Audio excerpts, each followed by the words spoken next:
Tracy McGrady, Rip Hamilton in the house, and Rip and I go way back. We were actually in D.C. together. He was a rookie with the Wizards. I was a rookie reporter for the Washington Post, and that was also, of course, the time Michael Jordan was with the Wizards. And it's funny, I always thought of you in terms of this. I think you're a kid, you're coming out of college, you realize you're going to get to play with Michael Jordan, and you think it's going to be amazing, right? I mean, Michael's going to take you under his wing, he's going to share everything he knows, you're going to go on long walks together, right? Whatever it is. Except Washington MJ people, not a very happy MJ. He was like ornery old man MJ. And I remember a lot of cursing. I know you do. You were there. Much. You've seen it. There was like cursing, and then there was more cursing, and then there was like a little more cursing from Michael, and he was not as generous to the younger players in those moments as one might have thought, right? Well, like I tell people, Michael was fun. He had a unique personality. Great to be around. Great to be around. Like when I was on the basketball court at times with him, he would show me the whole medium range game. Like he would dribble 2 times, pull up in the middle of the court and says, "Hey, Rip,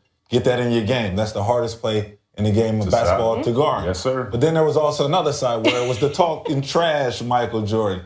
And at times, me and a couple of the young guys would come up to him and say, "Hey, Mike, why don't you think about putting us in the Brand Jordan collection?" Right. And he'd look at me and say, "Hey, Rip, my sneakers for all-stars."